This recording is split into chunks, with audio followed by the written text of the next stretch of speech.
कैसे हैं आप लोग? बीबी बाल बच्चा और हो गया है? बोलते हैं सब ठीक है, बोलना चाहिए नहीं है।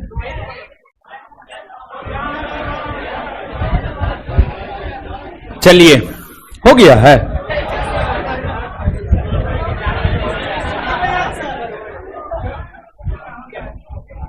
तो दीदी जी लोग क्या कैसा चल रहा है तब आप लोग का सब चीज? दीदी जी लोग अरे कुछ तो बोलिए। हाँ, क्या बोल रहे हैं? फिजिकल के बारे में कुछ बोले। हमारे साथ दौड़ लीजिएगा, आपका फिजिकल पास।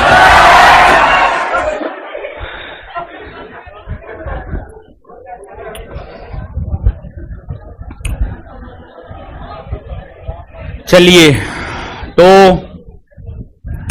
बैठ जाइए सब लोग। एक तो आज आईपीएल का फाइनल मैच है ना, पता है हमको। तो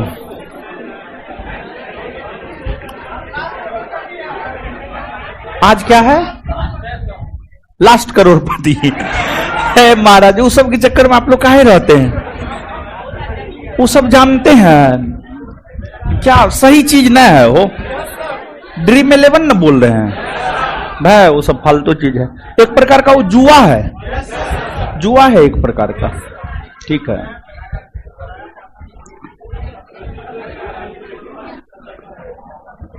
एक लड़का मैसेज कर रहा है, सर फुसरी हो गया है गर्मी के कारण, इसलिए जो है नहीं आए, इसीलिए ऑफलाइन नहीं आए हैं, ऑनलाइन कर रहे हैं और मैच नहीं देख रहे हैं। ठीक है, क्लासे कीजिएगा।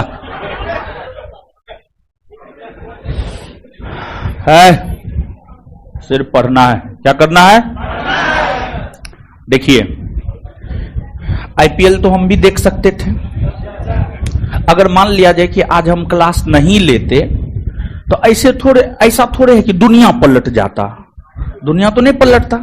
हम भी बैठ करके तो आईपीएल देख सकते थे।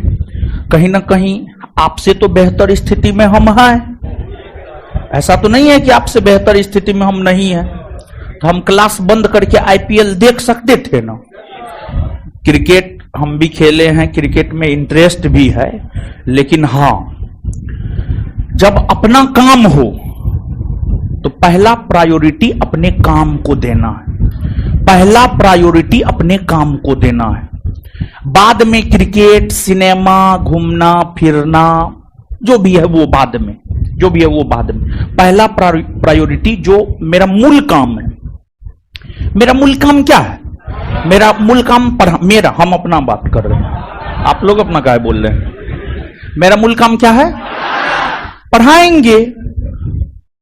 थोड़ा सा जाम था आने में, शाम के टाइम में जाम रहता मुसल्लापुर, आप सब लोग जानते हैं। इसी वजह से 10 मिनट हम लेट भी हो गए। रूम पे निकले हैं 7:10 में, हमको लगता है आने में यहाँ पर 30 मिनट लग गया, जबकि रास्ता है 10 मिनट का, बहुत हो गया जाम के वजह से, समझे। तो मूल काम पढ़ाना है। ठीक है, मैच है, क्या होगा? हाईलाइट देख लेंगे ज्यादा से ज्यादा। अगर बहुत ज्यादा इंटरेस्ट है तो हाईलाइट देख लेंगे, या फिर क्लास करने के बाद देखेंगे। आपको बोल रहे हैं अब हम, ये बात हम अपने आप को नहीं बोल रहे हैं, ये बात आपको बोल रहे हैं, समझे। तो सभी का स्वागत है। देखिए, सबसे पहले जब लास्ट क्लास हुआ था, लास्ट क्लास में हर चीज हम आपको स्पष्ट किए थे ना? हो नहीं किए थे? स्पष्ट किए थे हम आपको स्पष्ट। थोड़ा सा यहां पर एक बात स्पष्ट कर देते क्लास को लेकर के, क्योंकि क्लास को लेकर के बच्चा थोड़ा कंफ्यूजन में होता है, समझ गए। तो मेन क्लास को लेकर स्पष्ट करते हैं थोड़ा सा, तब जो है फिर पढ़ाएंगे। देखिए, आपको जो है class Monday to Sunday, Friday कहां से? संडे, मंडे टू संडे या Sunday to Monday, Monday to Sunday या संडे टू मंडे, ये क्लास होगा। 4 रोज क्लास है। कितना रोज क्लास है? 4 रोज क्लास है। 4 रोज क्लास है। और जो 4 रोज क्लास है उसमें आपको मंगलवार, बृहस्पतिवार, शुक्रवार और रविवार, ये 4 रोज क्लास है। और क्लास का जो टाइमिंग है, क्लास का टाइमिंग है रात में 7:30 से 9:30। रात में 7:30 से 9:30। अब बहुत सारी लड़की, बहुत सारी नहीं, एकाध गो लड़की जो है मैसेज की है संस्थान के नंबर पर, जो है सर इसको जो है ना थोड़ा 10-15 मिनट घटा दीजिएगा या 9 बजे तक कर दीजिएगा, तो हम देख लेंगे। आप लोगों का भी सेफ्टी, सिक्योरिटी, और फिर जो है आपको क्या कहते हैं, आपका लॉज जो बंद होता है, तो इसको देख लेंगे। इसके लिए आपको चिंता नहीं करना है, समझ गए? ये बात हो गई। और 4 रोज क्लास है, क्लास का टाइमिंग ये है। और 3 रोज 3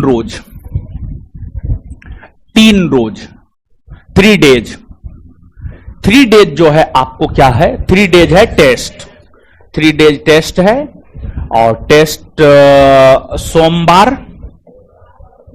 सोमवार, बुधवार और शनिवार। सोमवार, बुधवार और शनिवार को टेस्ट है। और टेस्ट का जो टाइमिंग है, टेस्ट का टाइमिंग है दोपहर में 12:30 से 2:30। दोपहर में 12:30 से 2:30 ये टेस्ट का टाइमिंग है आपका, समझ गए? और क्लास ऑनलाइन ऑफलाइन दोनों मोड में चलेगा। ऑनलाइन जो बिहार पुलिस बैच आया हुआ था, उस बैच को जो लोग परचेज किए हैं वहां पर जाकर के आप आराम से कर सकते हैं, ठीक है? उस बैच में फिलहाल जो है एप्लीकेशन पर क्लास फ्री है। उस बैच में फिलहाल एप्लीकेशन पर क्लास फ्री है। पिछला क्लास भी हुआ था जो कि फ्री ही था। आज भी जो क्लास हो रहा है वो भी फ्री ही है, लेकिन आगे चल करके वो पेड हो जाएगा। वो देखेंगे, समय और सिचुएशन के अकॉर्डिंग जो है डिसीजन लेना पड़ता है। तो ये बात है। तो ऐसे क्लास चलेगा। और 25 टेस्ट होगा आपका। कितना टेस्ट होगा? 25 टेस्ट होगा। कुछ टेस्ट हो सकता है टफ भी हो, कुछ टेस्ट हो सकता है इजी भी हो।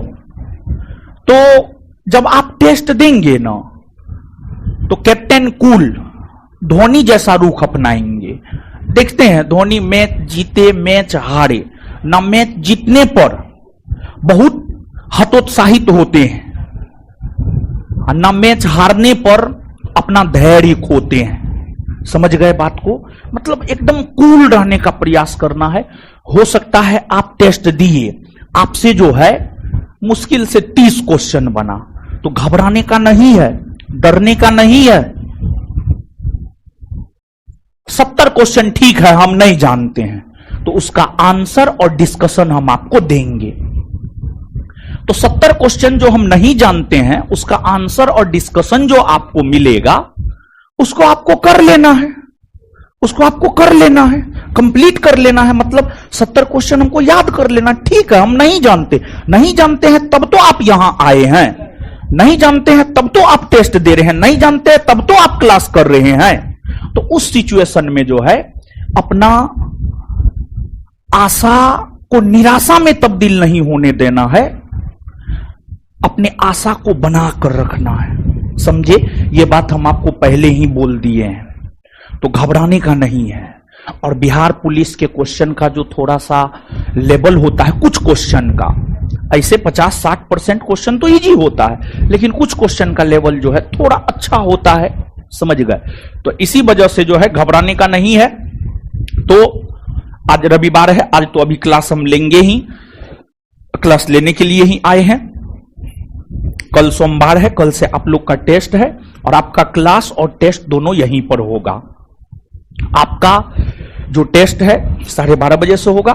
और ऑनलाइन वाले लोग सुन लीजिए, आपको यहां पर जब हम टेस्ट करवा देंगे, क्या जी, यहां पर पहले टेस्ट हो जाए, तब क्वेश्चन आंसर डिस्कशन सब जो है आपको एप्लीकेशन पर हम दे देंगे, एप्लीकेशन पर हम दे देंगे। क्या विचार है कि ना?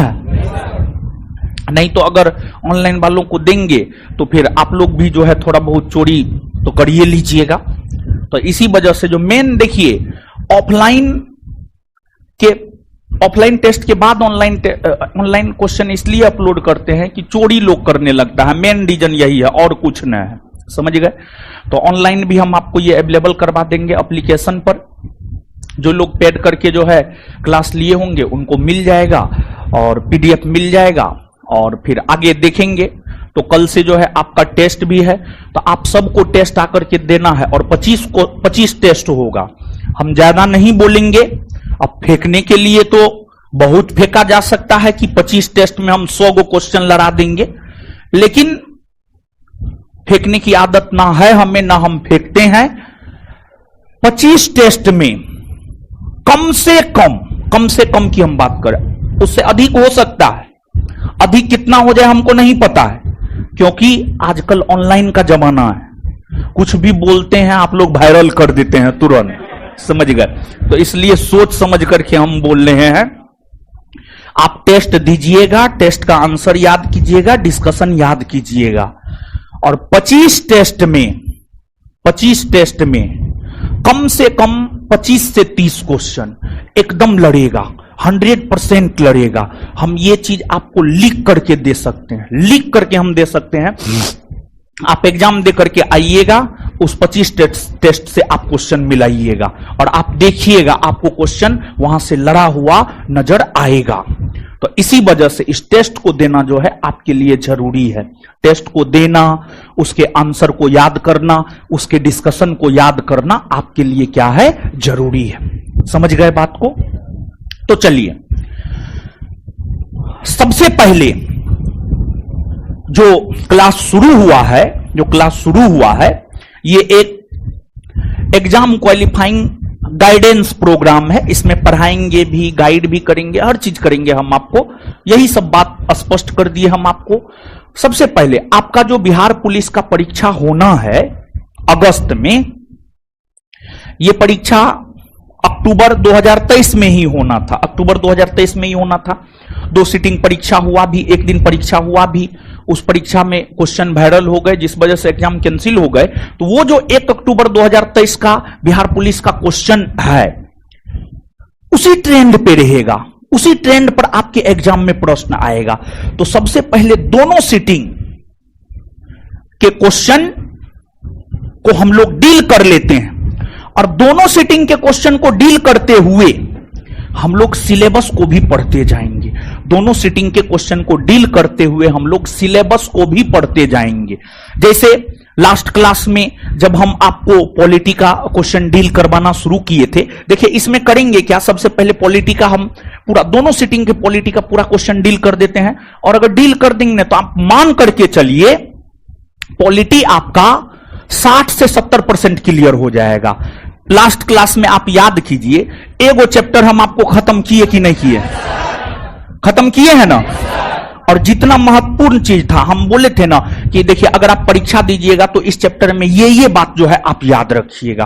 कॉपी में हम आपको लिखा भी दिए थे, याद है? कुछ याद कर रहे हैं ना? और साथ ही साथ जो है एक चैप्टर होमवर्क भी दिए थे, विश्व के भौगोलिक उपनाम को याद करने का होमवर्क दिए थे। समझ रहे हैं ना? क्लियर है ये सब बात? चलिए, तो ये सब करके आए हैं ना? हाँ, तो ये है।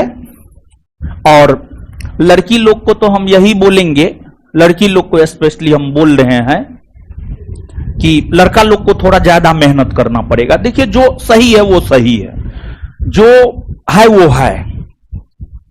लड़की के तुलना में लड़का को थोड़ा ज्यादा मेहनत करना पड़ेगा।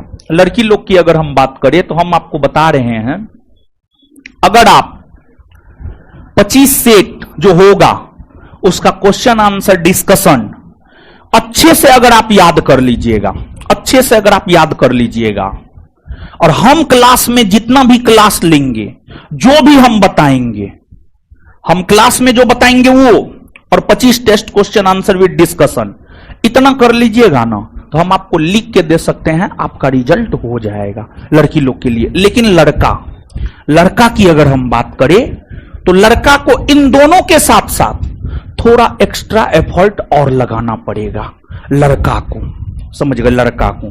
क्योंकि अगर लड़का का कटअप 65 है तो लड़की का कटअप 45-50 होता है। लड़की का कटअप 45-50 होता है, मतलब एक बोल रहे हैं जैसे लड़का का कटअप 75 है तो लड़की का कटअप होगा 55-60, लड़की का कटअप 55-60 होगा।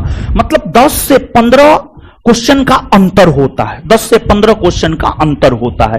तो वही 10 से 15 क्वेश्चन के लिए एक्स्ट्रा एफर्ट लड़कों को लगाना होगा, लड़कों को पूरा जी जान लगाना होगा। और लड़कियों की अगर हम बात करें तो क्लास में हम चांद बिंदु कोमा बोलेंगे ना, वो चांद बिंदु कोमा से लेकर के जो 25 गो टेस्ट होगा, इतना भी अगर आप लोग याद रख लीजिएगा ना, परीक्षा पास कर जाइएगा, समझे। लेकिन लड़कों के लिए थोड़ा ज्यादा एफर्ट लगाना होगा।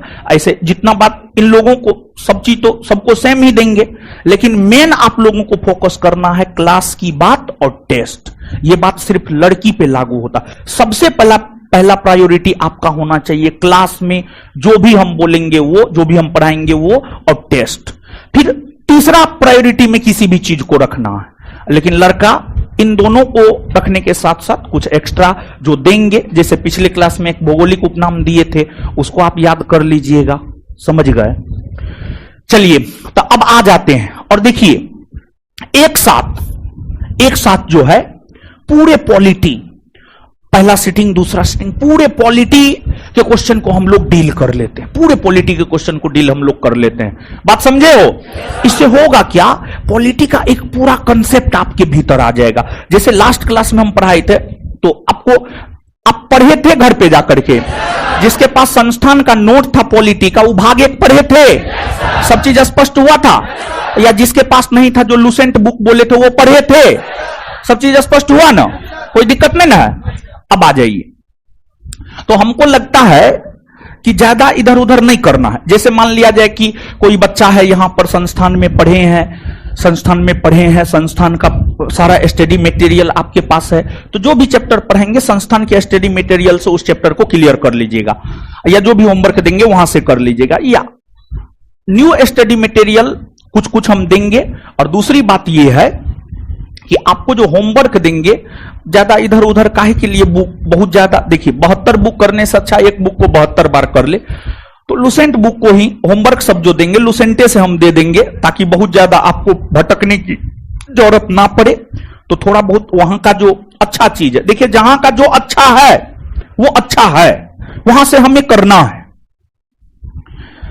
तो लूसेंट से ही होमवर्क सब हम आपको लूसेंट से ही होमवर्क दे देंगे, क्या विचार ना?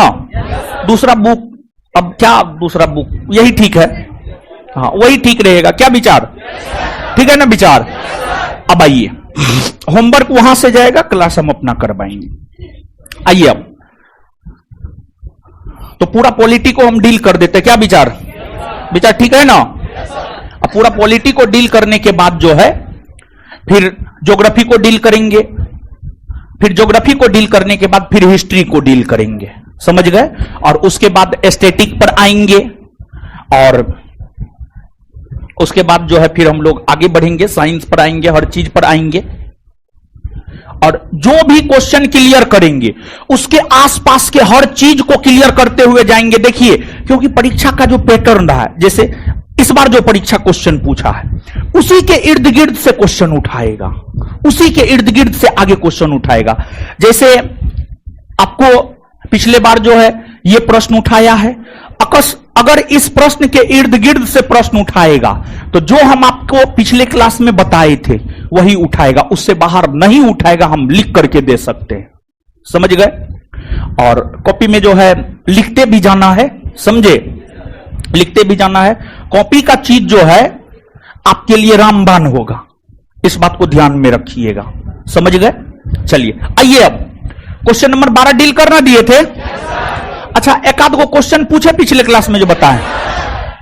अच्छा बताइएगा, भारत विनाशी राज्यों का अविनाशी संगठन है, हां या ना? हां ना? चलिए ठीक है, बहुत बढ़िया।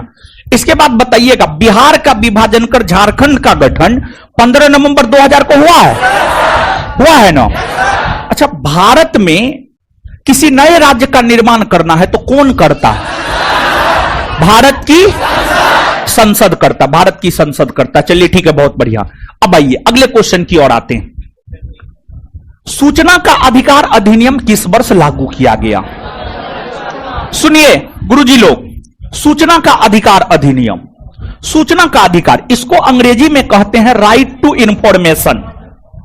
अब हल्ला नहीं, अब एकदम पूरा कॉन्सेंट्रेट हो जाइए। अब आ जाइए, राइट टू इंफॉर्मेशन।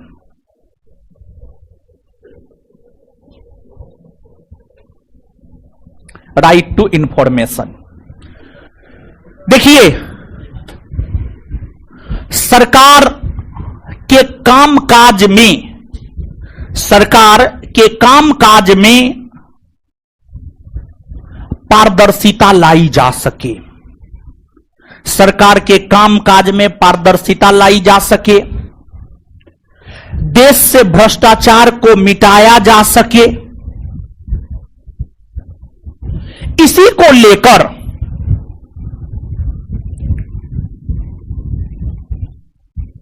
दो 2005 ईस्वी में केंद्र की मनमोहन सिंह सरकार के द्वारा राइट टू इंफॉर्मेशन बिल लाया गया, सूचना का अधिकार बिल लाया गया, सूचना का अधिकार बिल या विधेयक लाया गया।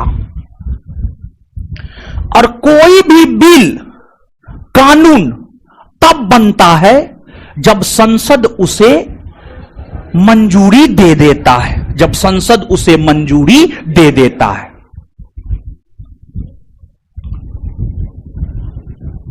मनमोहन सिंह सरकार के द्वारा, मनमोहन सिंह सरकार के द्वारा मतलब जब यह बिल आया था तो उस समय देश के प्रधानमंत्री थे मनमोहन सिंह, इसका मतलब यह है मनमोहन सिंह सरकार के द्वारा जब राइट टू इंफॉर्मेशन बिल लाया गया, उस बिल को भारत की संसद ने, उस बिल को भारत की संसद ने 12 मई 2005 को पारित किया।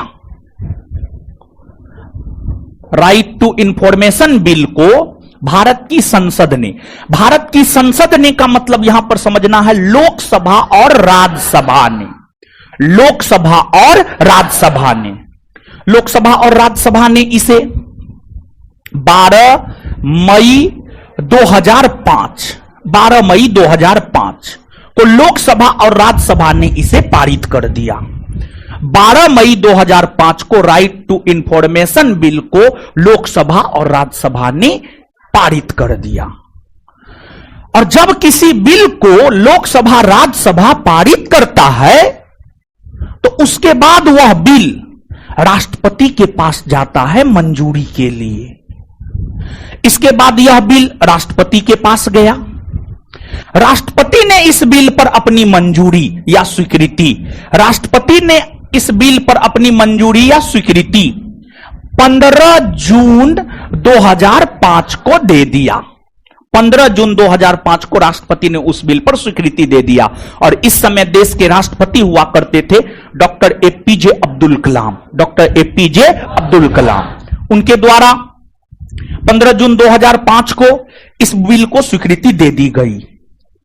अर्थात लोकसभा, राज्यसभा, राष्ट्रपति तीनों ने इस पर अपनी मंजूरी 15 जून 2005 तक दे दिया।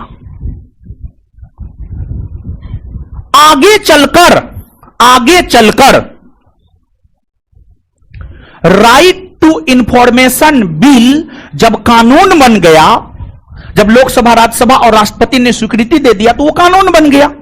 कोई भी बिल तब कानून बनता है जब राष्ट्रपति, लोकसभा, राज्यसभा द्वारा पारित हो जाता है और राष्ट्रपति उस पर अपना मंजूरी दे देता है, तो यह बिल कानून बन गया, यह बिल कानून बन गया।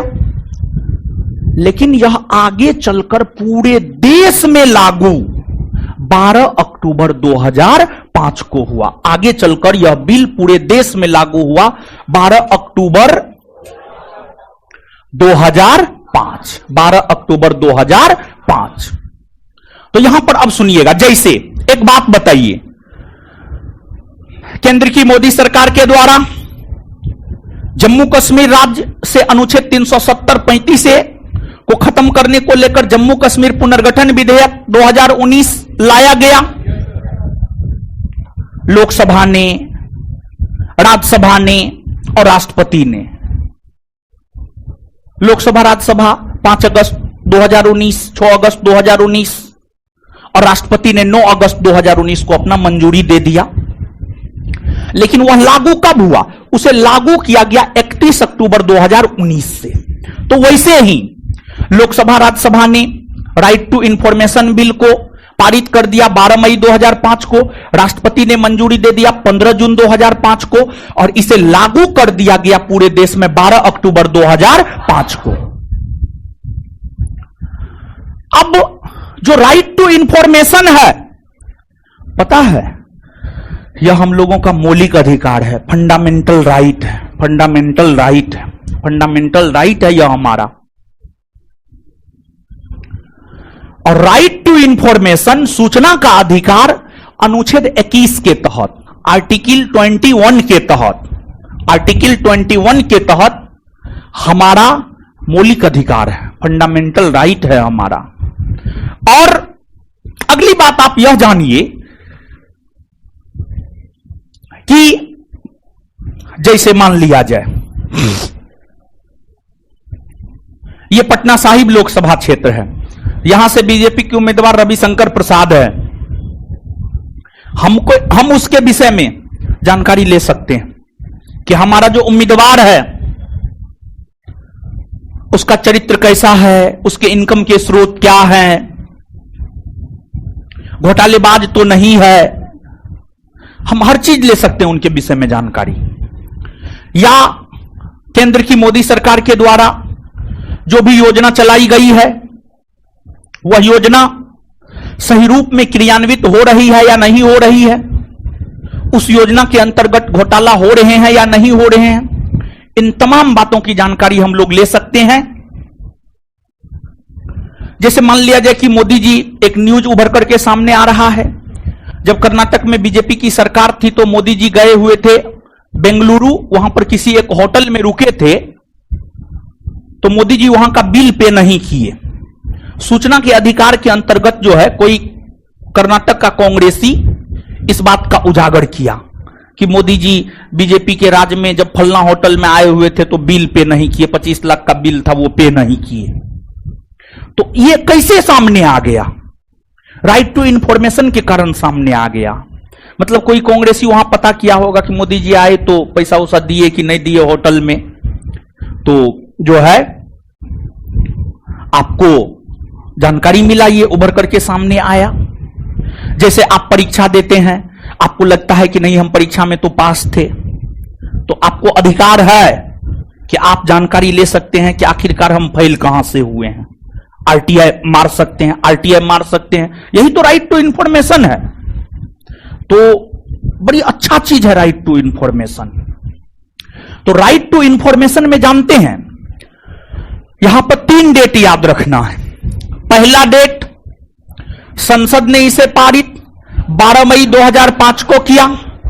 राष्ट्रपति ने इस पर अपनी मंजूरी 15 जून 2005 को दिया। पूरे देश में राइट टू इंफॉर्मेशन कानून लागू हुआ 12 अक्टूबर 2005। और राइट टू इंफॉर्मेशन हमारा फंडामेंटल राइट है आर्टिकल 21 के तहत, आर्टिकल 21 के तहत। इतना बात आपको याद रखना है। अब आइए आंसर ढूंढते हैं। 15 जून 2005, 20 अप्रैल 2008, 19 मार्च 2005, 15 जून 2006 की क्या होगा बताइए? आंसर ए होगा? होगा ना? नीचे से लिखिए तुम। और देखिए, ई जो क्वेश्चन डिस्कस करवाएंगे ना, ये आपके तैयारी का एक बेस बनेगा, एक आधार बनेगा। समझ गए बात को? ये आपके तैयारी का एक बेस और एक आधार बनेगा। चलिए लिखिए गुरुजी लोग,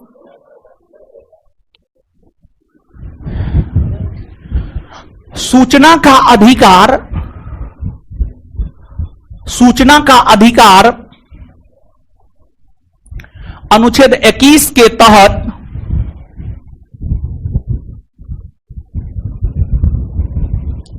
सूचना का अधिकार अनुच्छेद 21 के तहत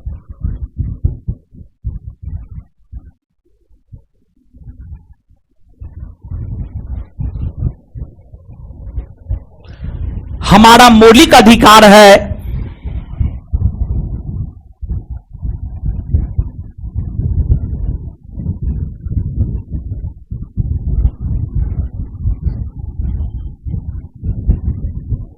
नेक्स्ट पॉइंट, सूचना का अधिकार अधिनियम,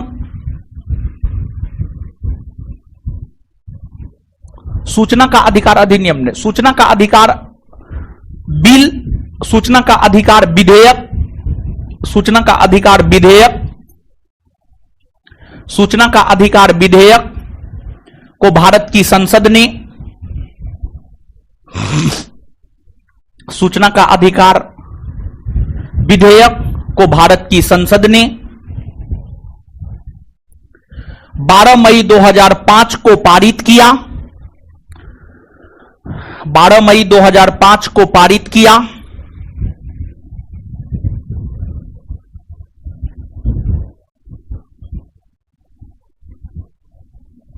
फुल स्टॉप। उसी में राष्ट्रपति ने इस पर अपनी मंजूरी, राष्ट्रपति ने इस पर अपनी मंजूरी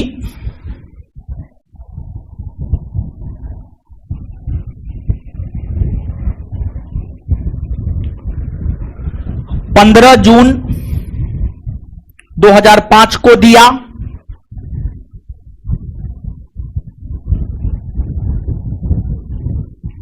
नेक्स्ट पॉइंट, सूचना का अधिकार अधिनियम, नेक्स्ट पॉइंट, सूचना का अधिकार अधिनियम, सूचना का अधिकार अधिनियम, सूचना का अधिकार अधिनियम, सूचना का अधिकार अधिनियम पूरे देश में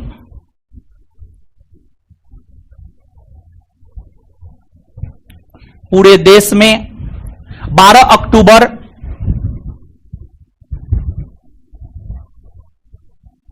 2005 को लागू हुआ।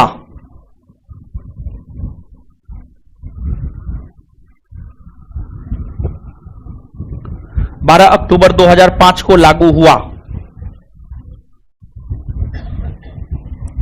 चलिए, हो गया, क्लियर है ये बात? बताइए, सूचना का अधिकार हम लोगों का मौलिक अधिकार है। कौन अनुच्छेद के तहत? अनुच्छेद। संसद ने इसे पारित कब किया? संसद ने पारित कब किया? राष्ट्रपति ने मंजूरी कब दिया? यह लागू कब हुआ है? 12 अक्टूबर 2000। क्लियर है ये बात? अब एक बात और जानिए, जब यह लागू हुआ था ना, तो पूरे देश में लागू हुआ था, लेकिन अपवाद स्वरूप जम्मू कश्मीर को छोड़कर, क्योंकि उस समय जानते हैं जम्मू कश्मीर का अपना संविधान था। वहां पर शासन प्रशासन भारत के संविधान के तहत नहीं चलाए जाते थे, बल्कि वहां पर जम्मू कश्मीर के अपने संविधान के तहत शासन प्रशासन चलाए जाते थे। जम्मू कश्मीर में भारत का संविधान तब लागू हुआ जब जम्मू कश्मीर राज्य से अनुच्छेद 370 और 35 से समाप्त हो गया। अब वर्तमान समय में जम्मू कश्मीर में भारत का संविधान लागू होता है। समझ गए? चलिए नेक्स्ट आइए, यहां पर देखिए, यहां पर क्या क्या क्लियर करेंगे जानते हैं? प्रोटेम स्पीकर के साथ साथ यहां पर लोकसभा के अध्यक्ष, लोकसभा के उपाध्यक्ष, राज्यसभा के सभापति, राज्यसभा के उपसभापति, विधानसभा के अध्यक्ष, विधानसभा के उपाध्यक्ष, विधान परिषद के सभापति, विधान परिषद के उपसभापति, सब बात यहां पर हम आपके साथ क्लियर कर देंगे। तो गौर फरमाइएगा, आइएगा यहां पर, फिर पढ़ाने लगेंगे तो ये सब बात हम नहीं बताएंगे। समझ गए? तो इस बात को ध्यान में रखिएगा। तो यहां पर हर चीज क्लियर करेंगे। आइए अब आप, आम चुनाव के बाद प्रोटेम स्पीकर। आम चुनाव का मतलब क्या होता है जानते हैं? जब आम चुनाव लिखा हुआ रहे ना, तो उसका मतलब समझना है आपको लोकसभा का चुनाव। जैसे अभी लोकसभा का चुनाव हो रहा है, इसी को हम लोग आम चुनाव भी कह सकते हैं, इसी को हम लोग आम चुनाव भी कह सकते हैं। तो आम चुनाव का ये, लोकसभा का चुनाव का ये बात बराबर है। अब देखिए आप, आम चुनाव के बाद प्रोटेम स्पीकर, यानी लोकसभा चुनाव के बाद प्रोटेम स्पीकर लोकसभा द्वारा चुने जाते हैं, भारत के राष्ट्रपति द्वारा नियुक्त किए जाते हैं, सर्वोच्च न्यायालय के मुख्य न्यायाधीश द्वारा नियुक्त किए जाते हैं, लोकसभा का वरिष्ठतम सदस्य होता है। अब इसका क्या होगा उत्तर, इसका जो भी उत्तर हो, देखिए सुनिए समझिए। लोकसभा की अगर आप बात करेंगे तो भारतीय संविधान में एक अनुच्छेद है, अनुच्छेद 81, अनुच्छेद 81। और अनुच्छेद 81 की अगर आप बात करेंगे तो अनुच्छेद 81 यह कहता है कि भारत की संसद का एक सदन लोकसभा होगा। अनुच्छेद 81 यह कहता है भारत की संसद का एक सदन क्या होगा, लोकसभा। भारत की संसद का एक सदन लोकसभा होगा। लोकसभा में अधिकतम 550 सदस्य हो सकता है। वर्तमान परिदृश्य में जो भी बात कर रहे हैं हम वर्तमान परिदृश्य में बात कर रहे हैं। लोकसभा में अधिकतम 550 सदस्य हो सकता है, जबकि वर्तमान में लोकसभा में 543 सीट है। कितना है, 543। लोकसभा में जो 543 सीट है, इस 543 के 543 सीट के लिए चुनाव होते हैं। 543 के 543 सीट के लिए चुनाव होते हैं। अभी लोकसभा के चुनाव हो रहे हैं, तो लोकसभा के जो 543 सीट है उसी के लिए अभी चुनाव हो रहा है। लोकसभा का जो 543 सीट है उसी के लिए अभी चुनाव हो रहा है। लोकसभा के 543 सीट के लिए चुनाव हो रहा है और लोकसभा का चुनाव वयस्क मताधिकार के आधार पर होता है। और लोकसभा का चुनाव वयस्क मताधिकार के आधार पर फर्स्ट पास्ट दी पोस्ट सिस्टम के तहत होता है। लोकसभा का चुनाव वयस्क मताधिकार के आधार पर फर्स्ट पास्ट दी पोस्ट सिस्टम के तहत होता है। फर्स्ट पास्ट दी पोस्ट सिस्टम के तहत होता है। अब आपके मन में आएगा फर्स्ट पास्ट दी पोस्ट सिस्टम क्या है। देखिए, यह चुनाव की एक प्रणाली है, यह चुनाव का एक तरीका है। फर्स्ट पास्ट दी पोस्ट सिस्टम वैसी निर्वाचन प्रणाली या वैसी चुनाव प्रणाली, वैसी निर्वाचन प्रणाली या वैसी चुनाव प्रणाली जिस चुनाव प्रणाली या जिस निर्वाचन प्रणाली के अंतर्गत वैसे उम्मीदवार को विजेता घोषित कर दिया जाता है जो उम्मीदवार कुल पड़े वेद मतों का नहीं, सॉरी, फर्स्ट पास्ट दी पोस्ट सिस्टम वैसी चुनाव प्रणाली जिसके अंतर्गत वैसे उम्मीदवार को विजेता घोषित किया जाता है जिसे सबसे अधिक मत प्राप्त हुआ है। एक बार फिर से इस बात को सुनिएगा, वैसी निर्वाचन प्रणाली जिसमें वैसे उम्मीदवार को विजेता घोषित किया जाता है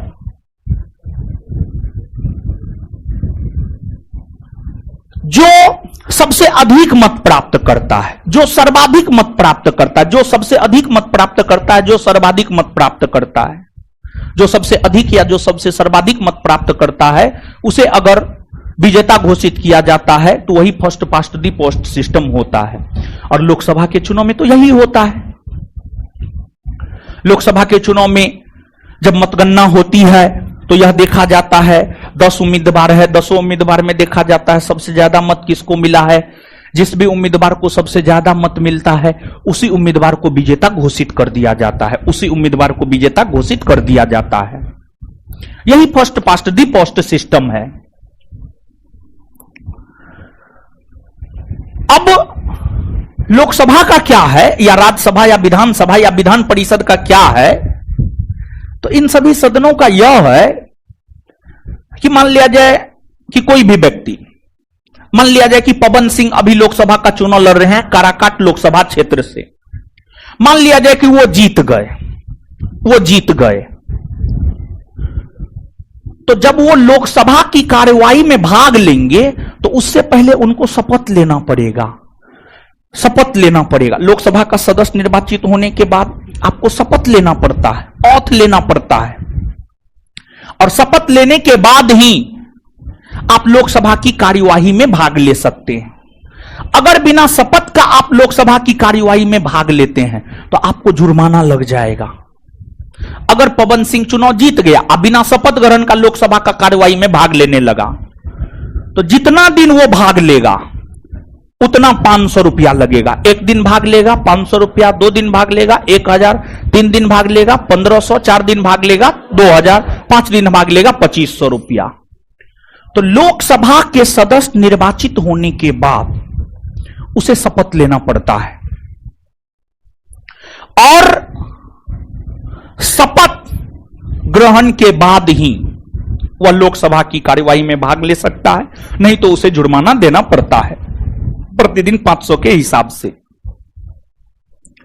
तो अब लोकसभा का जब चुनाव होता है तो लोकसभा के जो नवनिर्वाचित सदस्य होते हैं, यानी लोकसभा के जो नए चुने गए सदस्य होते हैं,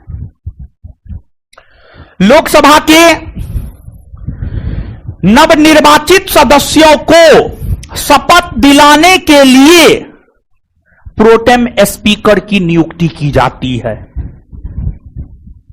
और प्रोटेम स्पीकर का पद सामान्य तौर पर तब चर्चा में रहता है जब लोकसभा का चुनाव होता है या जब राज्य में विधानसभा का चुनाव होता है। जब देश में लोकसभा का चुनाव और राज्य में विधानसभा का चुनाव हो, जब देश में लोकसभा का चुनाव और किसी भी राज्य में विधानसभा का चुनाव हो, तो चुनाव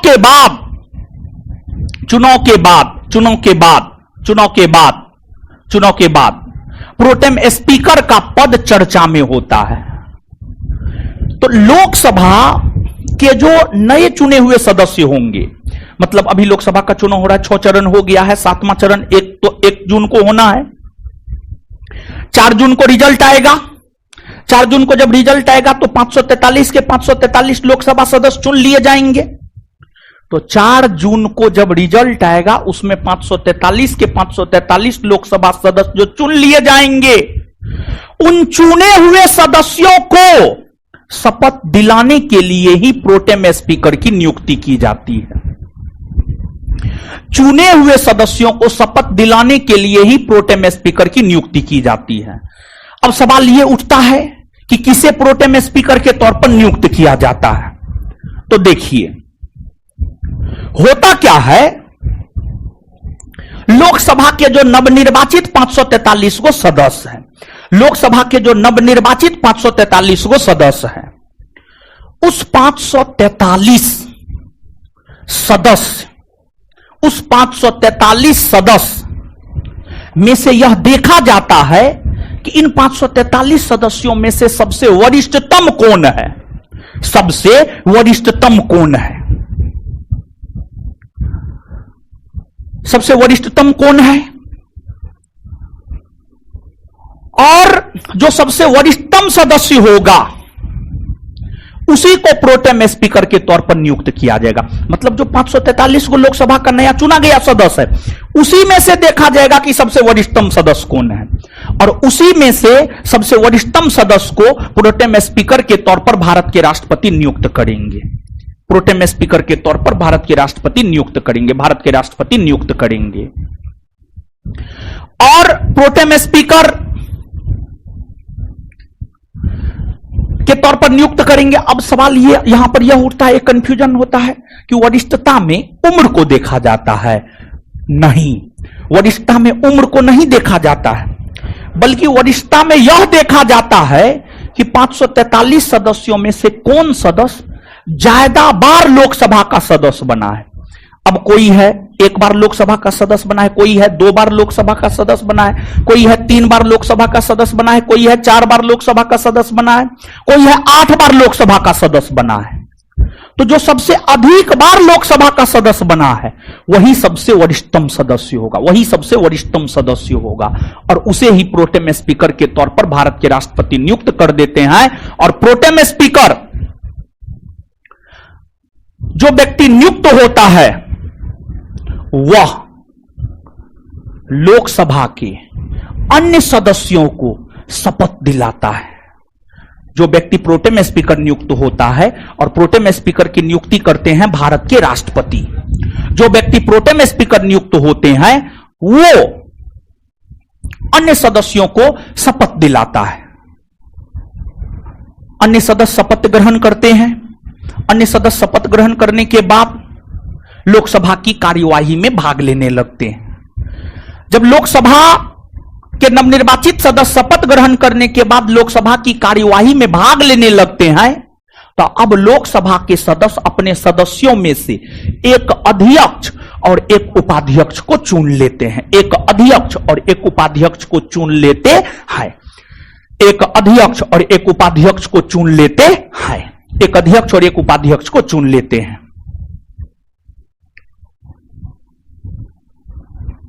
और जैसे ही लोकसभा का अस्थायी अध्यक्ष चुन लिया जाता है वैसे ही प्रोटेम स्पीकर का पद समाप्त हो जाता है। प्रोटेम स्पीकर का कोई निश्चित कार्यकाल नहीं होता है। हो सकता है प्रोटेम स्पीकर एक दिन में भी प्रोटेम स्पीकर को अपना पद छोड़ना पड़े, या 14 दिन में भी, या 1 माह में भी। प्रोटेम स्पीकर का कोई निश्चित कार्यकाल नहीं होता। अब यहां पर एक बात और, जैसे मान लिया जाए अभी लोकसभा का चुनाव हो रहा है, एग्जाम्पल के तौर पर मान लिया जाए, एग्जाम्पल दे रहे हैं हम आपको, मान लिया जाए 2 गठबंधन है, एक एनडीए गठबंधन है, दूसरा इंडिया गठबंधन है। मान लिया जाए बहुमत इंडिया गठबंधन को मिला, मतलब कांग्रेस के नेतृत्व वाले गठबंधन को बहुमत मिला। तो इंडिया गठबंधन की सरकार के द्वारा जब प्रोटेम स्पीकर का नाम आगे किया जाएगा तो वो तो अपने सदस्यों में से देखेगा सबसे वरिष्ठतम कौन है। ऐसा थोड़े है कि मान लिया जाए कि एनडीए का कोई नेता है, वो लगातार 8 बार बना है, इंडिया गठबंधन का कोई नेता वो 6 बार बना है। तो अब यहां पर इंडिया गठबंधन वाला एनडीए गठबंधन के वे सदस्य जो 8 बार बने हैं उन्हें नहीं कहेंगे ना, ये नहीं, ये हमारा गठबंधन का थोड़े, हम इसको बनाएंगे। लेकिन आमतौर पर जो है, आमतौर पर हम इस ऑप्शन को क्लियर करने का प्रयास कर रहे हैं, लोकसभा का वरिष्ठतम सदस्य होगा, इस ऑप्शन को क्लियर करने का प्रयास कर रहे हैं। कुछ समझ रहे हैं? ये उत्तर नहीं होगा। बहुत विद्यार्थी के दिमाग में जा रहा होगा कि उत्तर डी होगा, तो इसी बात को हम क्लियर करना चाह रहे हैं। डी उत्तर नहीं होगा, बल्कि इसका सही उत्तर क्या होगा? डी। क्या होगा? बात क्लियर है? अब यहां पर, अब देखिए यहां पर 16 गो अनुच्छेद क्लियर करेंगे। 16, 1 पर 6, 16 गो अनुच्छेद क्लियर करेंगे और एक साथ 16 अनुच्छेद क्लियर करेंगे। बिहार पुलिस, बिहार दरोगा, बीपीएससी का ये 16 अनुच्छेद बड़ी फेवरेट अनुच्छेद है। आप बीपीएससी का क्वेश्चन बैंक पलट करके देखिए, वहां पर भी इन अनुच्छेदों से संबंधित प्रश्न मिल जाएंगे।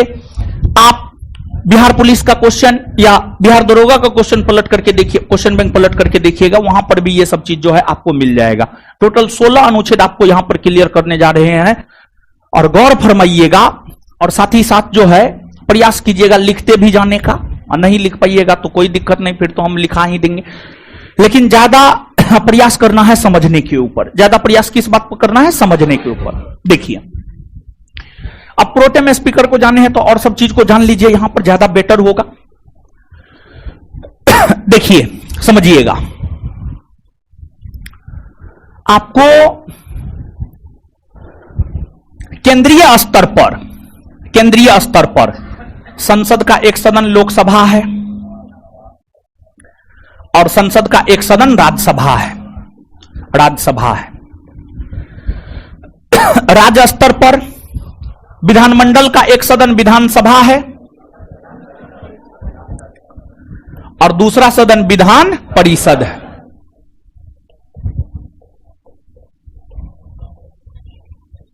दूसरा सदन विधान परिषद है, दूसरा सदन विधान परिषद है।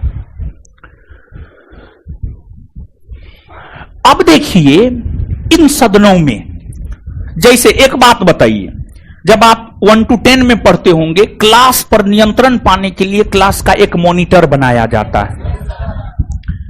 क्लास का मॉनिटर क्लास के ही सदस्यों में से किसी एक को बनाया जाता है, हाँ या ना? वैसे ही लोकसभा, राज्यसभा, विधानसभा, विधान परिषद को संचालित करने के लिए, लोकसभा, राज्यसभा, विधानसभा, विधान परिषद को संचालित करने के लिए लोकसभा में अध्यक्ष उपाध्यक्ष, राज्यसभा में सभापति उपसभापति, विधानसभा में अध्यक्ष उपाध्यक्ष, विधान परिषद में सभापति उपसभापति होते हैं। लोकसभा का अध्यक्ष उपाध्यक्ष, लोकसभा का अध्यक्ष उपाध्यक्ष लोकसभा के कार्यों को संचालित करता है, उसे नियंत्रित करता है। राज्यसभा के सभापति उपसभापति राज्यसभा के कार्यों को संचालित करता है, उसे नियंत्रित करता है। विधानसभा के अध्यक्ष उपाध्यक्ष विधानसभा के कार्यों को संचालित करता है, उसे नियंत्रित करता है। विधान परिषद का सभापति उपसभापति उसे संचालित करता है, उसे नियंत्रित करता है।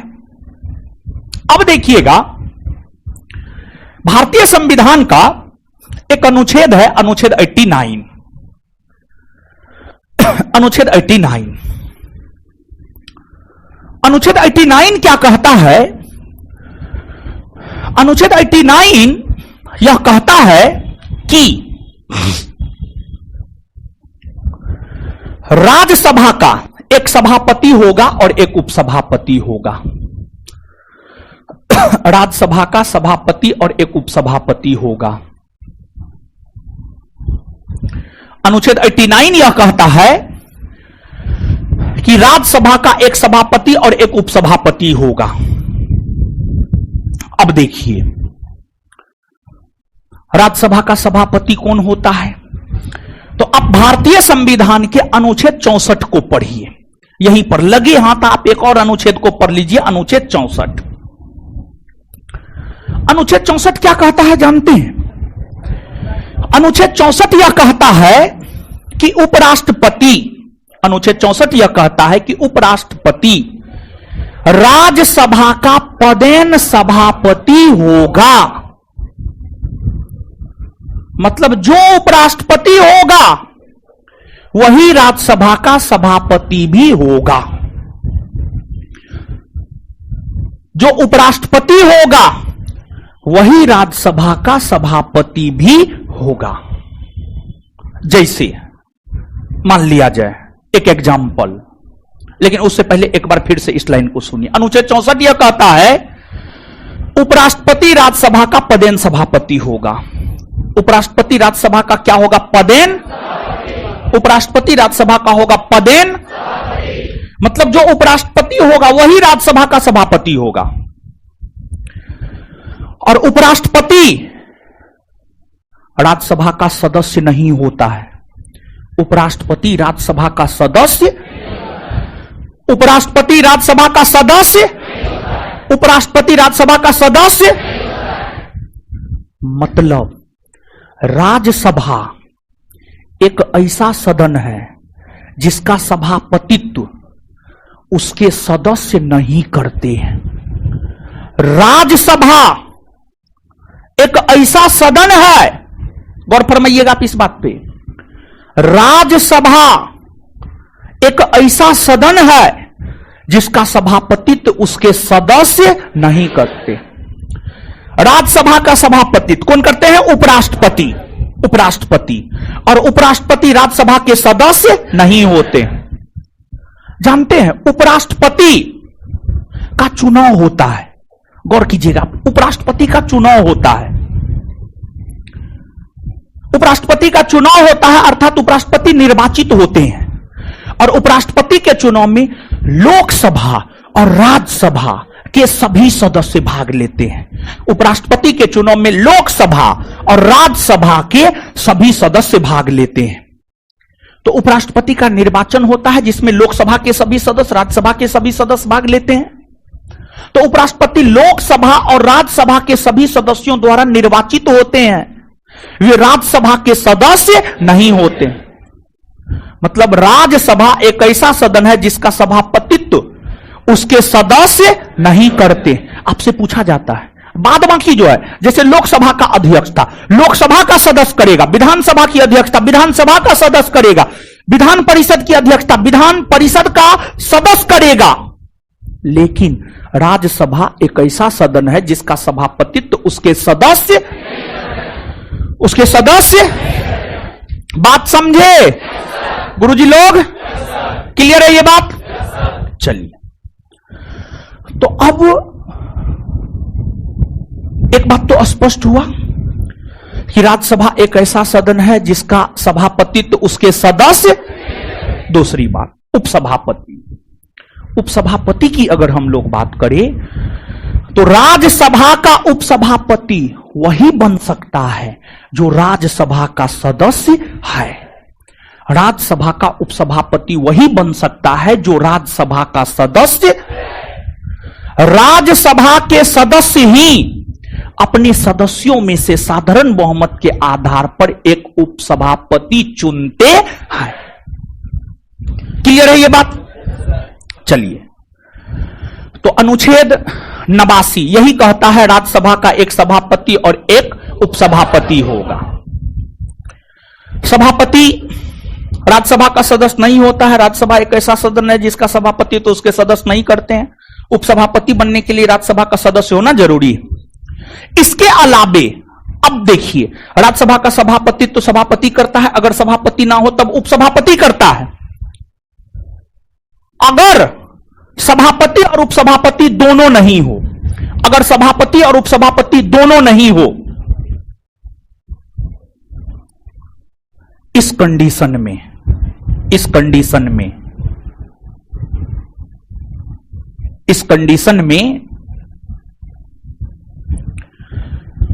उपसभापति का एक पैनल बनाया जाता है। उपसभापति का एक पैनल बनाया जाता है जिस पैनल में 6 सदस्य होते हैं। जब सभापति और उपसभापति दोनों ना हो तो उपसभापति का जो पैनल होता है, उस पैनल में जो 6 सदस्य होता है, और उस पैनल में 6 सदस्य राज्यसभा के ही सदस्यों में से ही होते हैं। वही 6 सदस्यों में से कोई भी एक सभापतित्व तो करेगा। मतलब सभापति और उपसभापति के नहीं रहने पर उपसभापति के पैनल के 6 सदस्यों में से कोई भी एक सदस्य राज्यसभा का सभापतित्व तो करेगा। समझे बात को? चलिए, इसके बाद अनुच्छेद 89 के बाद अगला अनुच्छेद है अनुच्छेद 90। अनुच्छेद 90 हमें उपसभापति के पद रिक्त होने के विषय में बतलाता है। अनुच्छेद 90 की अगर हम बात करें तो अनुच्छेद 90 हमें सिर्फ उपसभापति, सभापति नहीं, सिर्फ उपसभापति के पद रिक्त होने, पद खाली होने, रिक्त होने यानी खाली होने, पद रिक्त होने के विषय में बतलाता है।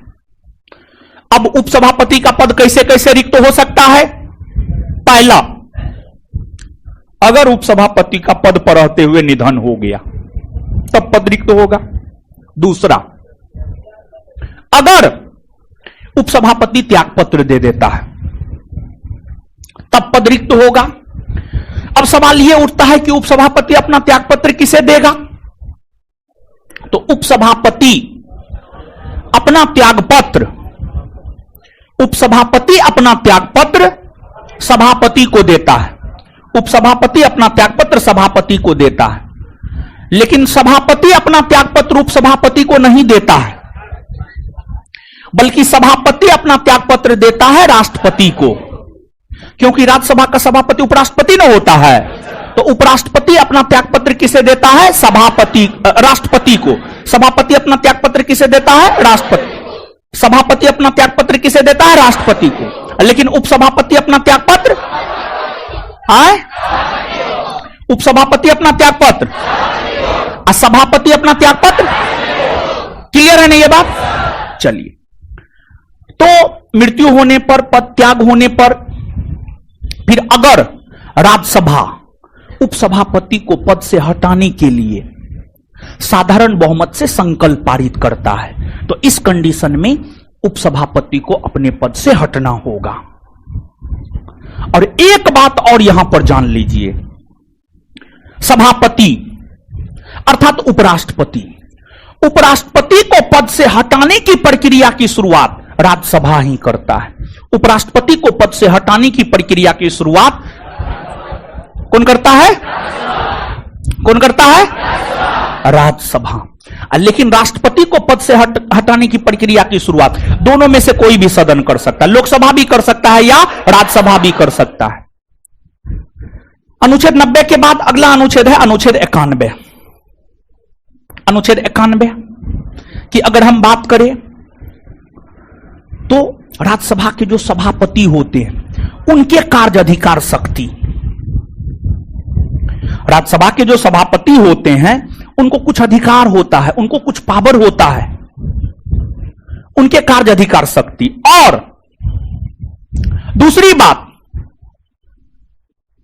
राज्यसभा के सभापति के तौर पर उपसभापति काम करे या अन्य कोई भी व्यक्ति काम करे, उसको वही पावर मिलता है जो एक सभापति को पावर मिलता है।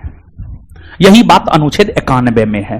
तो अनुच्छेद 91 राज्यसभा के सभापति के कार्याधिकार शक्ति के विषय में बतलाता है। सभापति के तौर पर उपसभापति काम करे या अन्य कोई भी काम करे, सभी को वही कार्याधिकार शक्ति प्राप्त होता है। इसके बाद अनुच्छेद 92। अनुच्छेद 92 क्या कहता है समझिएगा। अनुच्छेद 92 यह कहता है कि अनुच्छेद 92 यह कहता है कि अनुच्छेद 92 यह कहता है कि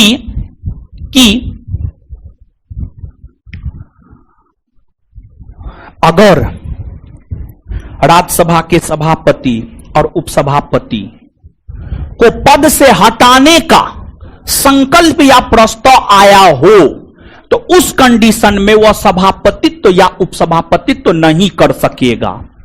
इसका मतलब क्या है? इसका मतलब यह है, मान लिया जाए कि वर्तमान में राज्यसभा के सभापति श्री जगदीप धनखड़ हैं। श्री जगदीप धनखड़ जी को पद से हटाने के लिए राज्यसभा में प्रस्ताव लाया गया है। तो उस कंडीशन में श्री जगदीप धनखड़ जी राज्यसभा का सभापतित्व नहीं कर सकेंगे। श्री जगदीप धनखड़ जी राज्यसभा का सभापतित्व नहीं कर सकेंगे।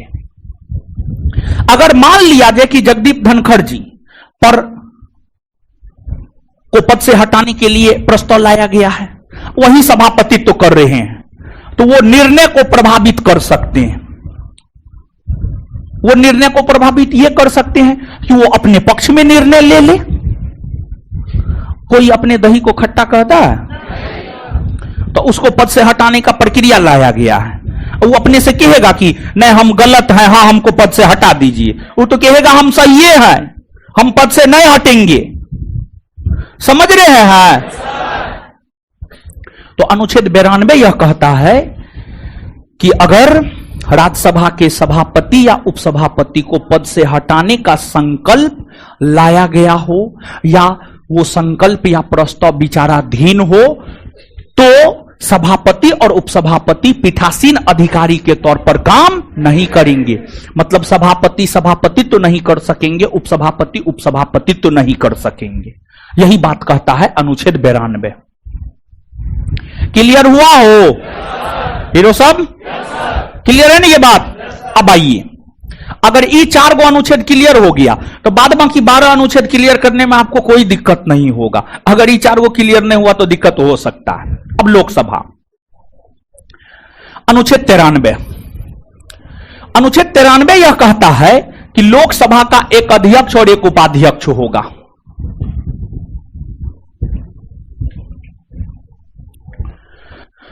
अनुच्छेद 93 यह कहता है कि लोकसभा का एक अध्यक्ष और एक उपाध्यक्ष होगा। अनुच्छेद 93 यह कहता है लोकसभा का एक अध्यक्ष और एक बात समझे? अनुच्छेद 93 क्या कहता है? लोकसभा का एक अध्यक्ष और एक। क्लियर है ये बात? चलिए अब यहां पर जानिए, लोकसभा का अध्यक्ष और उपाध्यक्ष वही हो सकता है जो लोकसभा का सदस्य है। लोकसभा का अध्यक्ष और उपाध्यक्ष दोनों वही हो सकता है जो लोकसभा का सदस्य है। लोकसभा का अध्यक्ष और उपाध्यक्ष वही हो सकता है जो लोकसभा का सदस्य है। और लोकसभा के सदस्य अपने सदस्यों में से ही एक अध्यक्ष और एक उपाध्यक्ष को साधारण बहुमत के आधार पर चुनते हैं। इसके अलावे लोकसभा के अध्यक्ष का एक पैनल होता है। लोकसभा के अध्यक्ष और उपाध्यक्ष के अलावे लोकसभा के अध्यक्ष का एक पैनल होता है। लोकसभा के अध्यक्ष का एक पैनल होता है और उसमें भी संभवतः लोकसभा के 6 वरिष्ठतम सदस्य होते हैं। लोकसभा के 6 वरिष्ठतम सदस्य होते हैं उस पैनल में। अब देखिए, लोकसभा की अध्यक्षता लोकसभा के अध्यक्ष करते हैं। अगर अध्यक्ष नहीं होते हैं तब उपाध्यक्ष करते हैं।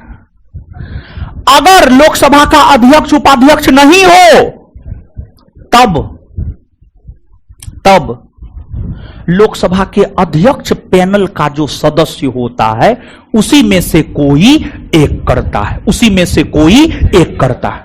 यह आपके बिहार पुलिस का पूछा हुआ क्वेश्चन है। यह आपके बिहार पुलिस का पूछा हुआ क्वेश्चन है कि अगर लोकसभा का अध्यक्ष उपाध्यक्ष दोनों ना हो तो लोकसभा की अध्यक्षता कौन करेगा? तो लोकसभा के अध्यक्ष के पैनल के सदस्यों में से कोई एक सदस्य करेगा। यह आपके बिहार पुलिस का पूछा हुआ क्वेश्चन है। समझ गए ये बात? और एक बात जान लीजिए, जैसे होता क्या है, मंत्री या प्रधानमंत्री बनने के लिए ही जरूरी ना है कि वो लोकसभा का सदस्य हो या राज्यसभा का सदस्य हो। प्रधानमंत्री लोकसभा का सदस्य भी बन सकता है, राज्यसभा का सदस्य भी। मंत्री लोकसभा का सदस्य भी बनता है, राज्यसभा का सदस्य भी। और अगर कोई व्यक्ति किसी सदन का सदस्य नहीं है तब पर भी वो प्रधानमंत्री मंत्री बन सकता है। लेकिन 6 माह के भीतर दोनों में से किसी भी एक सदन की सदस्यता लेना आवश्यक है। लेकिन लोकसभा अध्यक्ष उपाध्यक्ष में ऐसा नहीं होता है। लोकसभा का अध्यक्ष और उपाध्यक्ष वही बन सकता है जो लोकसभा का सदस्य है। यहां पर ऐसा न है कि पहले हम लोकसभा का अध्यक्ष बन जाएंगे और तब 6 माह के बाद लोकसभा का सदस्य बनेंगे। ऐसी बात नहीं है, ऐसी बात, बल्कि लोकसभा का अध्यक्ष या उपाध्यक्ष वही बन सकता है जो लोकसभा का सदस्य। क्लियर है बात? कोई दिक्कत, कष्ट, आपत्ति नहीं ना? चलिए इसके बाद आगे अनुच्छेद 94। अनुच्छेद 94 यह कहता है कि लोकसभा के अध्यक्ष और उपाध्यक्ष के पद किन किन स्थितियों में रिक्त होते हैं। तो एक तो अध्यक्ष या उपाध्यक्ष का पद पर रहते हुए मृत्यु होने से पद रिक्त होता है। दूसरा, त्यागपत्र देने से। तीसरा, अगर लोकसभा के अध्यक्ष और उपाध्यक्ष को पद से हटाने के लिए लोकसभा में संकल्प लाया जाता है तब इस स्थिति में उसका पद रिक्त होता है। तो ये तमाम स्थितियां हैं जिसमें लोकसभा के अध्यक्ष का पद रिक्त, अध्यक्ष उपाध्यक्ष का पद रिक्त होता है। अब यहां पर लोकसभा का अध्यक्ष अपना त्यागपत्र किसे देता है और उपाध्यक्ष अपना त्यागपत्र किसे देता है? तो लोकसभा का अध्यक्ष अपना त्यागपत्र उपाध्यक्ष को और उपाध्यक्ष अपना त्यागपत्र अध्यक्ष को देता है। लोकसभा का अध्यक्ष अपना त्यागपत्र उपाध्यक्ष को और उपाध्यक्ष अपना त्यागपत्र अध्यक्ष को देता है। यह बिहार एसआई का पूछा हुआ क्वेश्चन है कि लोकसभा का अध्यक्ष अपना त्यागपत्र किसे देता है? तो आंसर हो जाएगा उपाध्यक्ष। तो देखिए गुरुजी लोग सुनिएगा, गुरुजी लोग सुनिएगा 1 मिनट। क्या सुनिएगा आप? देखिए बिहार एसआई क्या पूछ रहा है, लोकसभा का अध्यक्ष अपना त्यागपत्र किसे दे रहा है। और बिहार पुलिस क्या पूछ रहा है, लोकसभा का अध्यक्ष और उपाध्यक्ष दोनों का पद रिक्त हो तो तब लोकसभा की अध्यक्षता कौन करेगा। दोनों में से कौन क्वेश्चन टॉप है? बिहार पुलिस वाला क्वेश्चन टॉप है, समझे। लेकिन हां एक बात जानिए, बिहार पुलिस में जो लास्ट परीक्षा हुआ है उसमें तो हमको टफनेस नहीं लगा। इसके पहले के परीक्षा के प्रश्न जो है थोड़ा उलझे हुए होते थे, लेकिन जो लास्ट परीक्षा हुआ है उसमें बहुत ज्यादा क्वेश्चन हमको तो टफ नहीं लगा, हमको तो अपने सेगमेंट में हमको टफ नहीं लगा है। विद्यार्थी भी बना सकता है, समझे, हम विद्यार्थी के दृष्टिकोण से सोचे हैं, समझे। बस यही है, छोटी छोटी बातों की जानकारी एकदम होनी चाहिए और एकदम यानी आपके दिमाग में पत्थर की तरह बैठा हुआ होना चाहिए। हाँ, 12 अक्टूबर 2005 होगा तो होगा, कंफ्यूजन वाली बात नहीं होनी चाहिए, समझे। अनुच्छेद 94 हो गया। इसके बाद अनुच्छेद 95। अनुच्छेद 95 हम लोग कह सकते हैं कि लोकसभा के अध्यक्ष के कार्य अधिकार शक्ति, या अध्यक्ष के तौर पर काम उपाध्यक्ष करे तो उपाध्यक्ष के कार्य अधिकार शक्ति, या कोई भी अन्य व्यक्ति काम करे तो उसके कार्य अधिकार शक्ति के विषय में जानकारी अनुच्छेद 95 देता है। फिर अनुच्छेद 96। अनुच्छेद 96 की अगर हम बात करें तो जो भारतीय संविधान का अनुच्छेद 96 है, जो भारतीय संविधान का अनुच्छेद 96 है, अनुच्छेद 96 यह कहता है कि लोकसभा के अध्यक्ष और उपाध्यक्ष को पद से हटाने संबंधी प्रस्ताव या संकल्प अगर लाया गया हो तो वह पीठासीन अधिकारी के तौर पर काम नहीं कर सकेगा। मतलब जैसे वर्तमान में लोकसभा के अध्यक्ष है ओम बिरला, ओम बिरला को पद से हटाने का संकल्प लोकसभा में लाया गया है, तो क्या ओम बिरला लोकसभा की अध्यक्षता कर पाएंगे?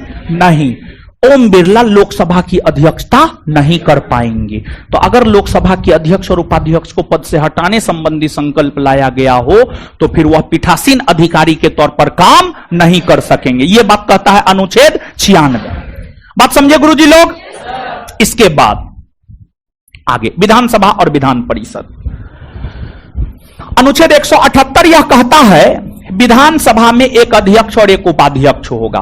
विधानसभा में एक अध्यक्ष और उपाध्यक्ष होगा, और विधानसभा का अध्यक्ष और उपाध्यक्ष वही हो सकता है जो विधानसभा का सदस्य है, जो विधानसभा का सदस्य है वही विधानसभा का अध्यक्ष या उपाध्यक्ष हो सकता है। इसके बाद अनुच्छेद 179 अध्यक्ष और उपाध्यक्ष के पद रिक्त होने के विषय में बतलाता है कि विधानसभा के अध्यक्ष का पद कैसे रिक्त होता है, उपाध्यक्ष का पद कैसे रिक्त होता है, इस विषय में जानकारी हमें अनुच्छेद 179 देता है। तो विधानसभा के अध्यक्ष और उपाध्यक्ष का पद भी उसी तरीका से रिक्त होता है जैसे पद पर रहते हुए मृत्यु हो गया, या ये त्याग पत्र दे दिए, या इन्हें पद से हटाने का संकल्प पारित कर दिया गया। और विधानसभा कि अध्यक्ष अपना त्यागपत्र उपाध्यक्ष को और उपाध्यक्ष अपना त्यागपत्र अध्यक्ष को देते हैं, उपाध्यक्ष अपना त्यागपत्र अध्यक्ष को और अध्यक्ष अपना त्यागपत्र उपाध्यक्ष को देते हैं। इसके बाद आगे है अनुच्छेद 180 विधानसभा के अध्यक्ष के कार्य अधिकार शक्ति, या अध्यक्ष के तौर पर उपाध्यक्ष काम करे तो उसके कार्य अधिकार शक्ति, या अन्य कोई सदस्य काम करे तो उसके कार्य अधिकार शक्ति के विषय में जानकारी अनुच्छेद 180 देता है। फिर अनुच्छेद 181 यह कहता है कि अगर विधानसभा के अध्यक्ष और उपाध्यक्ष को पद से हटाने संबंधी संकल्प लाया गया हो तो वह पीठासीन अधिकारी के तौर पर काम नहीं कर सकेगा। जैसे वर्तमान में बिहार विधानसभा के अध्यक्ष श्री नंदकिशोर यादव जी हैं, अगर उनको पद से हटाने का संकल्प बिहार विधानसभा में आया है तो वो विधानसभा की अध्यक्षता नहीं कर सकेंगे। यह हो गई। फिर विधान परिषद अनुच्छेद 182 यह कहता है कि विधान परिषद में एक सभापति और एक उपसभापति होगा, और विधान परिषद में सभापति उपसभापति वही होता है जो विधान परिषद का सदस्य होता है। फिर 183 विधान परिषद के सभापति उपसभापति के पद रिक्त होने के विषय में बतलाता है, और विधान परिषद के सभापति और उपसभापति के पद रिक्त होने के विषय में अनुच्छेद 183 बतलाता है।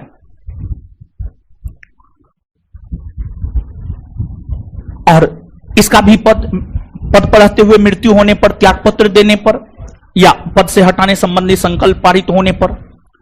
और विधान परिषद के सभापति अपना त्यागपत्र उपसभापति को और उपसभापति अपना त्यागपत्र सभापति को देते हैं।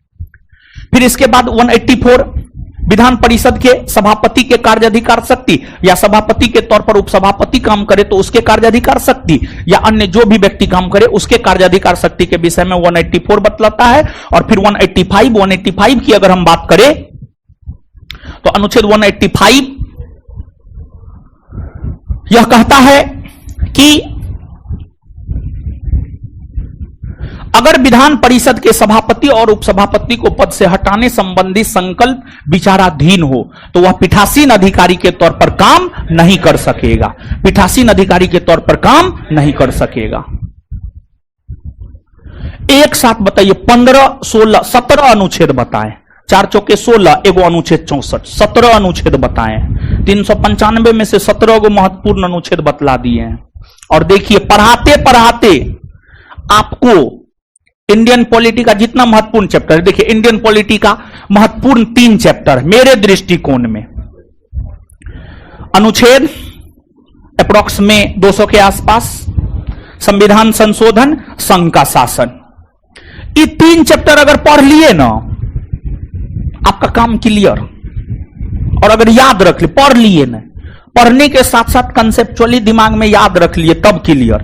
देखिए हम इसको कैसे, एगो हम याद कर लिए, बाद बाकी को बैठा दिए।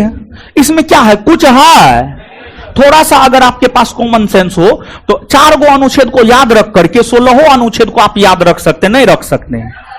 शुरू में एगो कोई 4 गो याद रख लीजिए, बाद बाकी उसी पर सबको बैठा दीजिए। कुछ है जी इसमें। 16-17 अनुच्छेद बताए हैं और बहुत कुछ यहां पर डील किए हैं। और ये जो बता रहे जितना भी चीज डिस्कस किए हैं ना, संघ के शासन का डिस्कस किए हैं, समझ गए, संघ के शासन का डिस्कस किए हैं। क्लियर है? तो चलिए आइए एक बार इसको याद कर लेते हैं, फिर जो है लिख लीजिएगा। लिखे हैं आप लोग अपने मन से? नहीं लिखे हैं तो थोड़ा थोड़ा लिख लीजिएगा, समझे? आइए आइए हीरो सब, फटाफट जवाब दीजिए। तो राज्यसभा का एक सभापति उपसभापति होगा, कौन अनुच्छेद का? अनुच्छेद। कौन ऐसा सदन है जिसका सभापति तो उसके सदस्य नहीं करते? आए राज्यसभा ना। चलिए ठीक है, बहुत बढ़िया। इसके बाद आगे बताइएगा, राज्यसभा का सभापति तो उपराष्ट्रपति न करते हैं। उपराष्ट्रपति राज्यसभा का सदस्य नहीं ना होता है। उपराष्ट्रपति निर्वाचित ना होता है। उसके निर्वाचन में कौन भाग लेता है? लोकसभा और राज्यसभा के सभी सदस्य। लोकसभा और राज्यसभा के कौन भाग लेता है? लोकसभा और राज्यसभा के, लोकसभा और राज्यसभा के। इसके बाद आगे बतलाइएगा, उपसभापति बनने के लिए राज्यसभा का सदस्य होना जरूरी है ना वो। चलिए इसके बाद कौन अनुच्छेद यह कहता है कि उपराष्ट्रपति राज्यसभा का पदेन सभापति होगा? है कौन अनुच्छेद यह कहता है उपराष्ट्रपति राज्यसभा का पदेन सभापति? आए आगे, उपसभापति के पद रिक्त होने के विषय में जानकारी कौन अनुच्छेद? आए उपसभापति अपना त्याग पत्र किसे देता? सभापति अपना त्याग पत्र किसे देता? राष्ट्रपति को ना। आगे, सभापति के कार्य अधिकार शक्ति के विषय में जानकारी। और कौन अनुच्छेद यह कहता है कि सभापति और उपसभापति को पद से हटाने संबंधी संकल्प विचाराधीन हो तो वह पीठासीन अधिकारी के तौर पर काम नहीं करेगा? कौन अनुच्छेद कहता है? कौन अनुच्छेद कहता है? ये Bihar excise SI 126 post prelims का पूछा हुआ है, अनुच्छेद 92। ठीक है, इसके बाद कौन अनुच्छेद कहता है लोकसभा का एक अध्यक्ष उपाध्यक्ष होगा? आए 93 ना। लोकसभा का अध्यक्ष उपाध्यक्ष वही ना बन सकता है जो लोकसभा का सदस्य है, आया ना। आगे, लोकसभा के अध्यक्ष और उपाध्यक्ष के पद रिक्ति के विषय में जानकारी। लोकसभा का अध्यक्ष अपना त्यागपत्र किसे, उपाध्यक्ष अपना त्यागपत्र किसे? आए अच्छा एक बात बताइए, लोकसभा का अध्यक्ष ना हो तो अध्यक्षता कौन करेगा? अगर उपाध्यक्ष ना हो तो आए कौन करेगा? आए एक मिनट रुकिए। हेलो, हाँ नमस्कार। ठीक है, हम थोड़ा देर में, आधा घंटा बाद हम आपको कॉल करते हैं, अभी क्लास में थोड़ा। ठीक ठीक, चलिए आइए। क्या बोल रहे थे? हाँ, अध्यक्ष ना हो तो लोकसभा की अध्यक्षता कौन करे? अगर वो भी ना हो तो लोकसभा के अध्यक्ष का जो पैनल होता है उसके सदस्यों में से कोई। क्लियर है ये बात? आगे, लोकसभा के अध्यक्ष के कार्य अधिकार शक्ति। लोकसभा के अध्यक्ष और उपाध्यक्ष को पद से हटाने संबंधी संकल्प अगर विचाराधीन हो तो वह पीठासीन अधिकारी के तौर पर काम नहीं करेगा। कौन अनुच्छेद का आए 96 ना।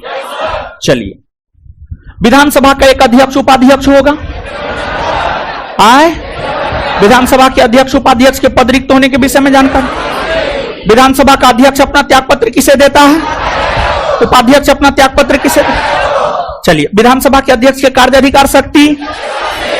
विधानसभा के अध्यक्ष और उपाध्यक्ष को पद से हटाने संबंधी संकल्प विचाराधीन हो तो वह पीठासीन अधिकारी के तौर पर काम नहीं करेगा। कौन अनुच्छेद 181।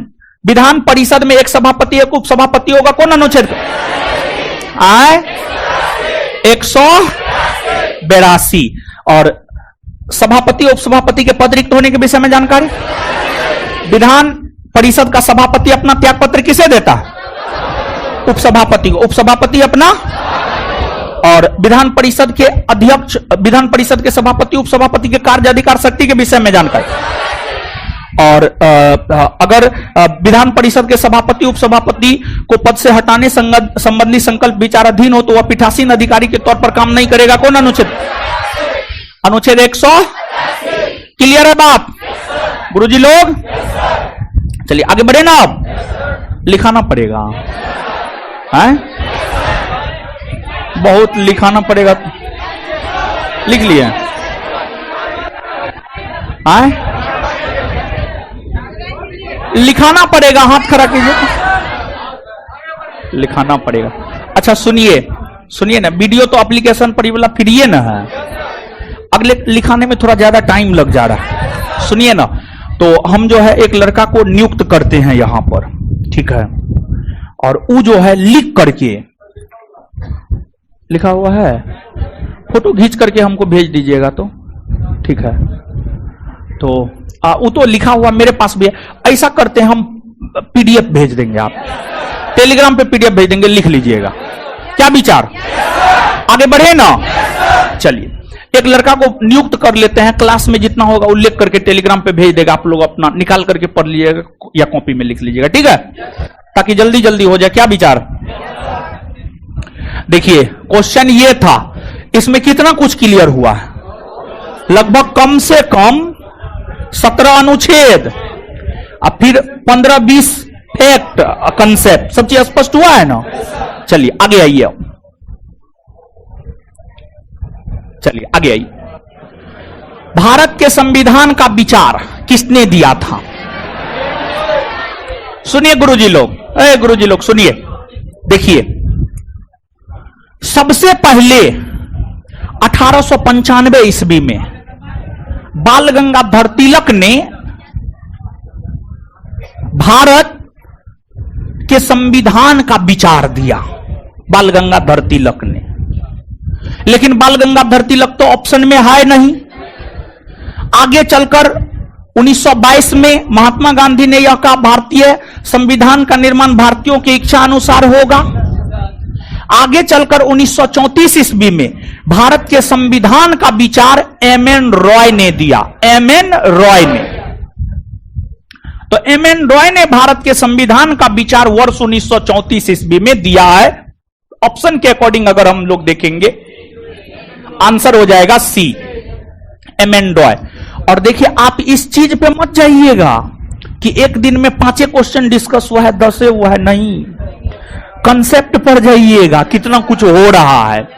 और इसी हम प्लान क्या बनाए हैं पता है, स्पष्ट कर देते हैं, ऐसे स्पष्ट नहीं करना चाह रहे थे।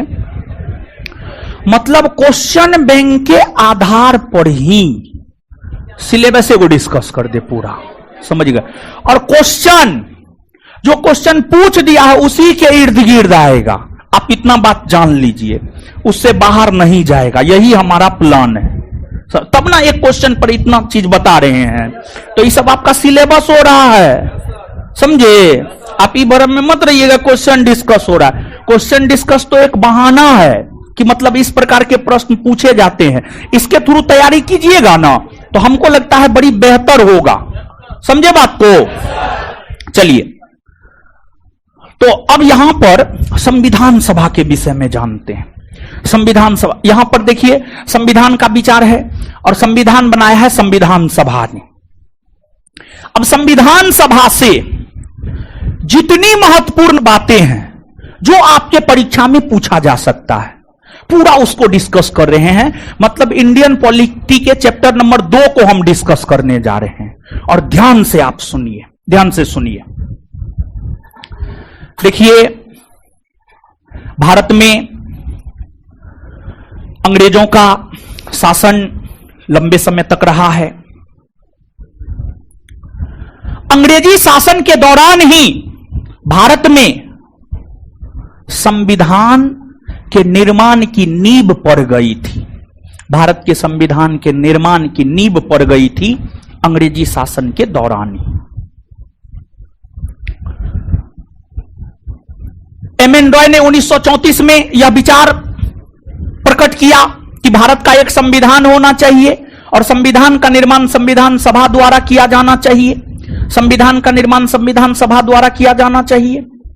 और आप इस बात को जानिए कि भारत के संविधान का निर्माण संविधान सभा ने किया है। भारत के संविधान का निर्माण अगर देखा जाए तो भारत के संविधान का निर्माण किसने किया है? संविधान सभा ने। संविधान सभा ने।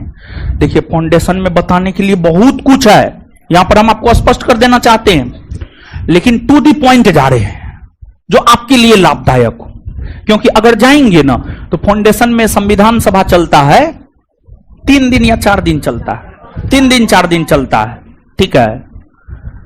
तो उतना में जाइएगा तो संविधान सभा में 3 दिन लग जाएगा। तो टू दी पॉइंट जा रहे हैं, समझ रहे हैं गुरुजी लोग? हाँ। अब एक बात जानिए आप, भारत के संविधान का निर्माण किया है संविधान सभा। संविधान सभा का गठन अगर देखा जाए, संविधान सभा का गठन कैबिनेट मिशन योजना के सिफारिश पर हुआ है। संविधान सभा का गठन हुआ है कैबिनेट मिशन योजना के सिफारिश पर। कैबिनेट मिशन योजना के सिफारिश पर। कैबिनेट मिशन योजना का भारत आगमन 24 मार्च 1946 को हुआ था। 24 मार्च 1946 को कैबिनेट मिशन योजना का भारत आगमन हुआ। कैबिनेट मिशन योजना में 3 सदस्य थे, क्रिप्स, अलेक्जेंडर और लॉरेंस, जिसमें स्टेफर्ड क्रिप्स वाणिज्य विभाग के प्रधान, ए.बी. अलेक्जेंडर नौसेना प्रधान, पेंथिक लॉरेंस भारत सचिव के पद पर थे। पेंथिक लॉरेंस ने कैबिनेट मिशन योजना की अध्यक्षता किया और कैबिनेट मिशन योजना ने कांग्रेस के सदस्यों से मुलाकात किया, मुस्लिम लीग के सदस्यों से मुलाकात किया, भारत के प्रमुख बुद्धिजीवियों से मुलाकात किया और फिर कैबिनेट मिशन ने अपनी सिफारिश मई 1946 में दिया। अनेकों प्रकार की सिफारिश कैबिनेट मिशन ने किया। उसमें एक सिफारिश कैबिनेट मिशन ने यह भी किया, भारत के संविधान के निर्माण हेतु संविधान सभा का गठन किया जाएगा, जिस संविधान सभा में 10 लाख आबादी पर एक सदस्य को शामिल किया जाएगा। 10 लाख आबादी पर एक सदस्य को शामिल किया जाएगा और कैबिनेट मिशन योजना के सिफारिश पर ही संविधान सभा का गठन हुआ और संविधान सभा में 10 लाख की आबादी पर एक सदस्य को शामिल किया गया। और संविधान सभा में 10 लाख की आबादी पर एक सदस्य को शामिल किया गया और इस आधार पर संविधान सभा में अगर देखा जाए तो इस आधार पर संविधान सभा में 389 सदस्य निर्धारित किए गए। 389 कैबिनेट मिशन योजना ने संविधान सभा में 389 सदस्य निर्धारित किए। 389 सदस्य। और कैबिनेट मिशन योजना ने यह कहा कि इन 389 सदस्यों में से 296 सदस्य ब्रिटिश प्रांत से आएंगे।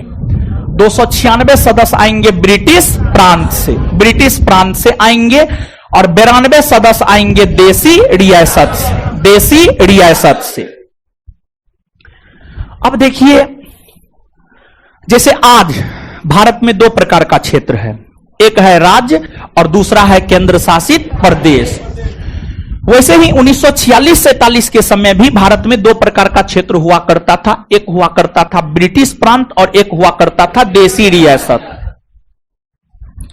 ब्रिटिश प्रांत वैसा क्षेत्र जहां अंग्रेजों का शासन था, ब्रिटिश प्रांत और देसी रियासत, वैसा क्षेत्र जहां राजा महाराजाओं का शासन था वह देसी रियासत। तो कैबिनेट मिशन योजना ने संविधान सभा में 389 सदस्य निर्धारित किया, जिसमें 296 सदस्य ब्रिटिश प्रांत से और 92 सदस्य देसी रियासत। 93 होगा, सॉरी 92 नहीं, 93 होगा, सॉरी 93 होगा, सॉरी जोर घटों में गलत हो गया था हमसे। तो 93 सदस्य होगा देसी रियासत से। 93 सदस्य कहां से होंगे? देसी रियासत। कहां से होंगे? देसी रियासत। अब सुनिए, 296 सदस्य जो ब्रिटिश प्रांत से आने थे, इसके लिए चुनाव होना था, इसके लिए चुनाव होना था। और यह चुनाव जुलाई अगस्त 1946 में हुआ। 296 सदस्यों के लिए चुनाव हुआ, वही 93 सदस्य देसी रियासत के राजा महाराजाओं के द्वारा नियुक्त किया गया। 93 सदस्य देसी रियासत के राजा महाराजाओं के द्वारा मनोनीत किए गए। तो 93 सदस्य देसी रियासत से थे, जिसे देसी रियासत के राजा महाराजाओं ने मनोनीत करने का काम किया, और 296 सदस्य के लिए चुनाव हुए। 296 सदस्य के लिए चुनाव हुए। अब 296 सदस्य के लिए जो चुनाव हुए, मतलब संविधान सभा के जो 389 सदस्य थे, उसमें 296 गो के लिए चुनाव हुआ, और जो चुनाव के माध्यम से चुना जाता उसे निर्वाचित सदस्य कहते हैं। और 93 गो सदस्य मनोनीत हुए देसी रियासत के राजा महाराजाओं के द्वारा। मतलब संविधान सभा में क्या सिर्फ निर्वाचित सदस्य थे, या क्या संविधान सभा में सिर्फ मनोनीत सदस्य थे, या संविधान सभा में कुछ निर्वाचित और कुछ मनोनीत सदस्य? संविधान सभा में कुछ निर्वाचित और कुछ मनोनीत सदस्य। संविधान सभा में कुछ निर्वाचित और कुछ मनोनीत सदस्य। क्लियर है ये बात? तो संविधान सभा में अंशतः निर्वाचित और अंशतः मनोनीत सदस्य। अब जब चुनाव हुआ जुलाई अगस्त 1946 में, तो 296 में से 208 सीट कांग्रेस को मिला। 208 सीट कांग्रेस को मिला, 73 सीट जो है आपको मुस्लिम लीग को मिला। बाद बाकी छोटी छोटी राजनीतिक पार्टियों को किसी को 1, किसी को 2 सीट प्राप्त हुआ। तो जब संविधान सभा में अधिकतर कांग्रेसी सदस्य चुने गए, मुस्लिम लीग को लग गया कि हमारा संविधान सभा में चलने उलने वाला कुछ नहीं है। इसके बाद मुस्लिम लीग ने संविधान सभा का विरोध करना शुरू कर दिया। लेकिन इसके बावजूद संविधान सभा की प्रथम बैठक दिल्ली में 9 दिसंबर 1946 को आयोजित हुआ। संविधान सभा की प्रथम बैठक दिल्ली में 9 दिसंबर 1946 को आयोजित हुआ। संविधान सभा की प्रथम बैठक 9 दिसंबर 1946 को दिल्ली में आयोजित हुआ। इस बैठक में मुख्य तौर पर कांग्रेस के सभी सदस्य मौजूद थे और कुछ एक्का दुक्का सदस्य मौजूद थे। इस बैठक में लगभग 211 सदस्य मौजूद थे और 211 सदस्यों में सबसे वरिष्ठतम सदस्य थे डॉक्टर सच्चिदानंद सिन्हा, जिस वजह से डॉक्टर सच्चिदानंद सिन्हा को प्रोटेम स्पीकर बनाया गया और अस्थायी अध्यक्ष बनाया गया। तो संविधान सभा के प्रोटेम स्पीकर 9 दिसंबर 1946 को कौन बने? तो बने आपको डॉक्टर सच्चिदानंद सिन्हा, डॉक्टर सच्चिदानंद सिन्हा। लेकिन ठीक 2 दिन बाद 11 दिसंबर 1946 को संविधान सभा ने अपना अस्थायी अध्यक्ष डॉक्टर राजेंद्र प्रसाद